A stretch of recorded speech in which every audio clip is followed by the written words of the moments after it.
If I asked you right now to name the greatest maritime disaster in history, you'd think of the Titanic.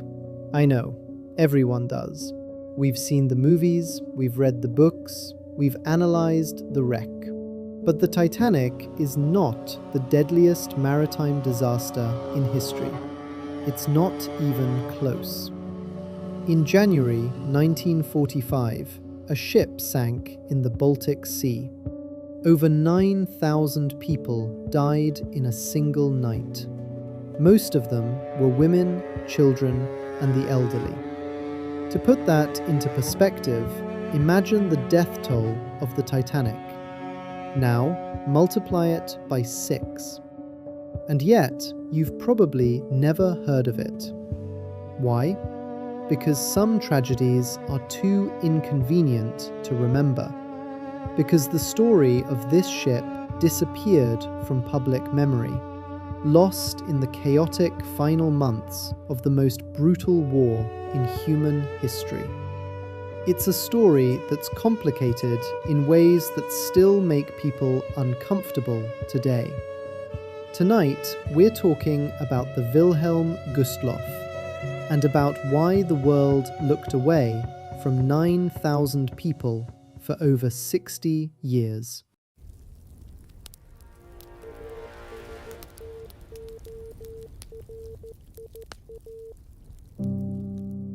January 1945. The Eastern Front is no longer a line on a map, it is a flood. The Soviet Red Army is pushing westward with an unstoppable momentum, the result of years of total, brutal warfare. On the ground, the reality is a nightmare. Villages are burning. The air is thick with smoke and the smell of winter. Roads are packed with a sea of humanity moving in one direction, west, away from the front, away from the collapse that everyone knows is final. In East Prussia, millions of civilians find themselves trapped. The land routes are being severed one by one. They are terrified, desperate, and the only path that remains open is the sea, the Baltic, a vast, frozen and dark expanse that, in January, feels more like a barrier than an escape route. The German response was Operation Hannibal, one of the largest naval evacuations in human history. It was a massive, frantic effort to move hundreds of thousands of refugees, wounded soldiers, and military personnel onto anything that could still float. Thousands of people were scrambling onto fishing boats, tugs, and aging liners. One of those ships was the Wilhelm Gustloff. She wasn't a warship. She had been built as a luxury cruise liner, a floating symbol of Nazi prestige. Designed to carry German workers on leisure vacations, she was supposed to be proof that the regime was delivering a golden age to its people. But by the night of January 30th, 1945, the golden age was long gone. The ship was now a grey, rusted shell of its former self, waiting in the port of Gotenhafen to take on a load that no ship was ever meant to carry. As she prepared to depart, she was carrying somewhere between 10 and 12,000 people. Nobody knows the exact number. Records were abandoned as the crowds grew too large to control. Many simply climbed through windows or were pulled up by ropes, uncounted and unnamed. That detail alone should tell you everything about the desperation of that night.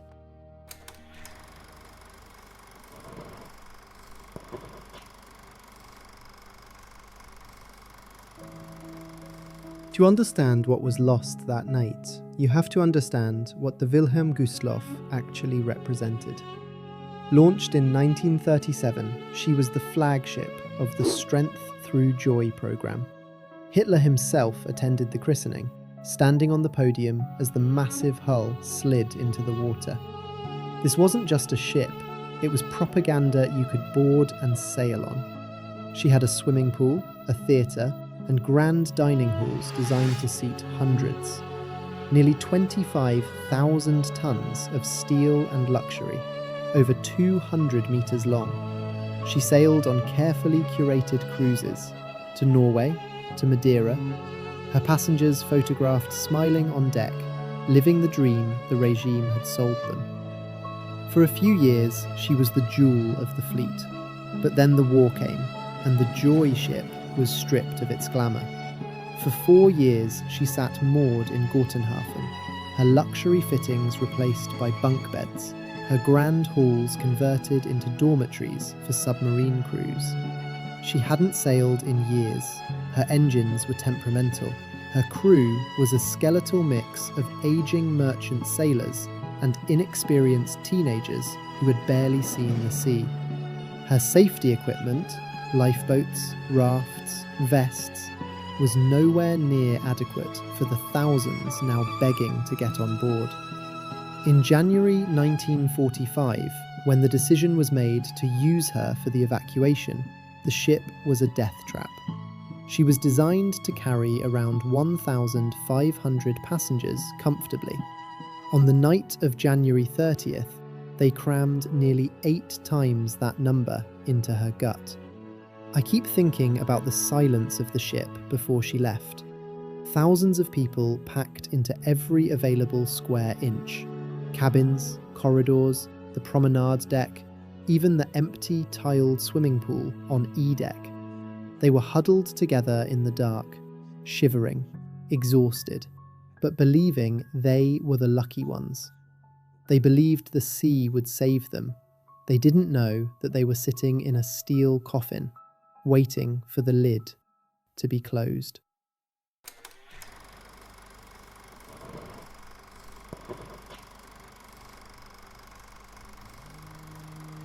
January 30th, 1945. It was exactly 12 years to the day since Hitler had come to power, and the irony was lost on no one. Inside the bridge of the Gustloff, a different kind of war was being fought. There was a recipe for disaster. 4 captains, but no clear chain of command. The senior man was Friedrich Petersen, civilian veteran who had been called out of retirement. He was a man of the old school, a merchant sailor who knew the Baltic coast. Beside him were 2 younger merchant officers, but the 4th man was the one who shifted the gravity of the room. Wilhelm Zahn, a military commander of a U-boat division. They were locked in a fatal disagreement. Petersen, the civilian, wanted to stay in the shallow coastal waters. He knew that Soviet submarines struggled to maneuver in the shallows, and that the coastal route offered at least some protection. But Zahn, the military officer, was terrified of mines. He didn't trust the coast. He used his rank and his uniform to push for the deep water route, convinced that speed and depth were their only allies. The younger officers, caught between the intuition of a civilian veteran and the authority of a military commander, sided with the military. Petersen was outvoted on his own bridge. The civilians' decades of experience were brushed aside by military paranoia. Outside, the temperature was a lethal -18 degrees Celsius. The harbour was partially frozen, and the wind felt like a blade. Thousands were still clawing at the gangways as the ship prepared to pull away. Parents, realising they couldn't get on, were handing their infants to strangers over the railings, hoping the child might survive even if they didn't. At 12:30 p.m, the Gustloff finally moved. She was escorted by only 1 small torpedo boat. Her second escort had broken down. Her own anti-aircraft guns were useless, encased in thick layers of ice. And then, Petersen made a final, fatal decision based on a false report of an approaching convoy. He ordered the navigation lights to be switched on to avoid a collision. In the pitch-black Baltic, those red and green lights were a beacon. They were a signal to the darkness that something massive was moving through the deep.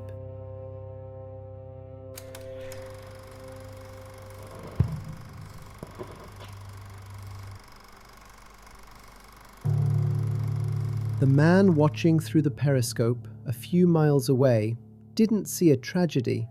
He saw a target. Alexander Marinesko, commander of the Soviet submarine S-13, was a man under immense pressure. He was facing a court-martial for insubordination and needed a massive victory to redeem himself. When those navigation lights flickered to life on the horizon, Marinesko saw his salvation. At 9:16 p.m., he gave the order. 3 torpedoes were launched. All 3 hit. The first struck the bow. The second hit the area of the swimming pool. This is the detail that haunts every survivor's account. The pool area on E-deck was where hundreds of women from the naval auxiliary were sleeping. The explosion didn't just flood the room, it shattered the decorative tiles into thousands of razor-sharp shards, turning the space into a slaughterhouse before the water even reached the ceiling. Inside the ship, the chaos was beyond description. Because the ship listed to port almost immediately, the lifeboats on the starboard side were rendered useless. The ones on the port side were frozen solid to their davits.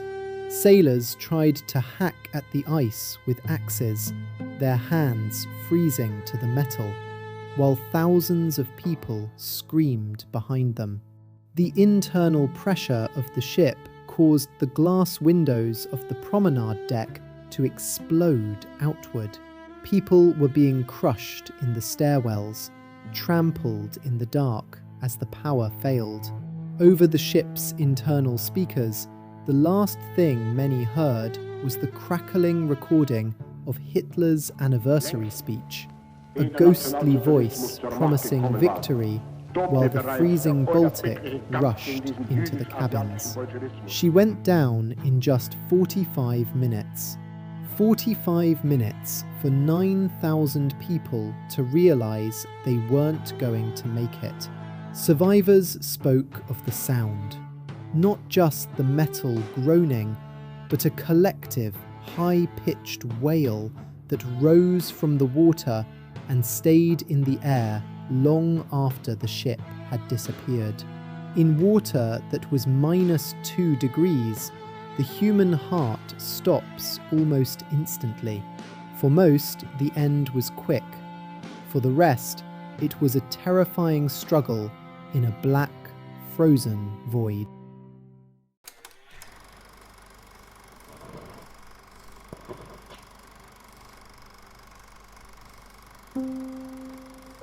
You would think that a disaster of this scale would change things. You would think the world would pause. But in February 1945, life was cheap, and the Baltic was not finished. Just 9 days later, on the night of February 9th, Alexander Marinesko was still out there, prowling the same dark waters in the S-13. He spotted another large silhouette, the General von Steuben. Like the Gustloff, the Steuben was a converted liner. Like the Gustloff, she was packed with thousands of wounded soldiers and refugees. And like the Gustloff, she was hit by Marinesko's torpedoes. She sank in just 20 minutes. Another 3,000 people were lost to the ice. When you look at these two events together, 12,000 people killed by one submarine in less than 10 days, a sense of heavy, grim inevitability begins to set in. It wasn't an accident. It was a pattern. The horror had simply become part of the landscape. Marinesko returned to port as the most successful submarine commander in Soviet history by tonnage. But the atmosphere was strange. There was no grand celebration. The Soviet High Command was uneasy about the civilian nature of his targets. They gave him a medal, but not the one he wanted. He was eventually discharged, drifting into a life of poverty and heavy drinking.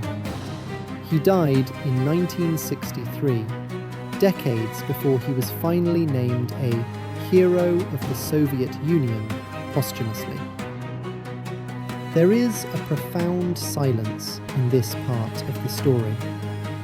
Marinesco never spoke about the women and children on those ships. His defenders point to the laws of war. The ships were armed, they were escorted, they were carrying military personnel.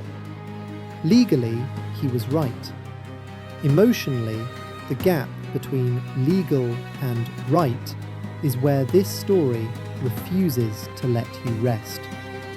It's the sound of the second ship sinking, while the echoes of the first were still fresh. The horror didn't just happen once. It was a cycle that the world was too exhausted to stop.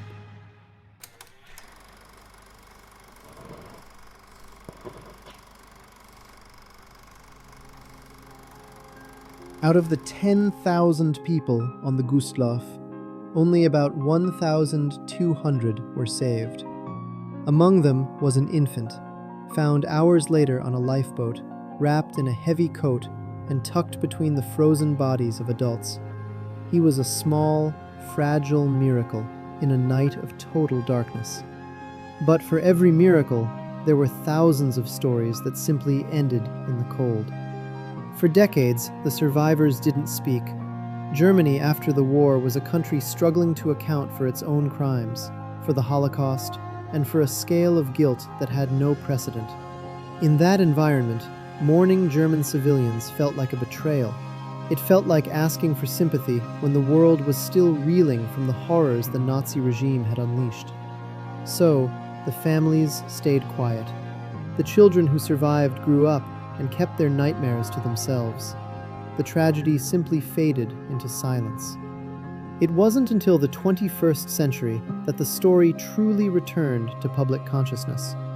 It took 60 years for the world to be able to look at the Wilhelm Gustloff and see not just the enemy, but 9,000 individual human beings. But even now, the story is unsettling. It forces us to confront a truth we don't like, that in war, the innocent are often consumed by the same machine that drives the guilty. 9,000 people, mostly children who had no say in the politics of their time, are still at the bottom of the sea.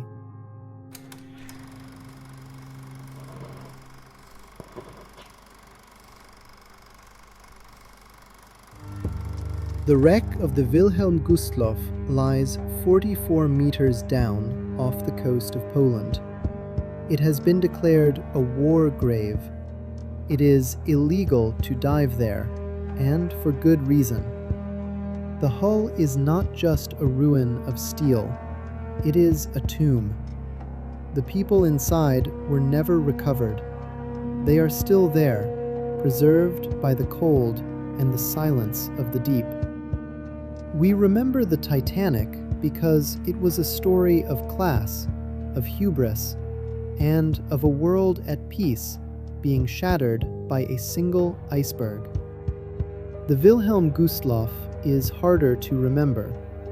It's a story of a world already shattered, where tragedy and guilt occupy the same narrow space.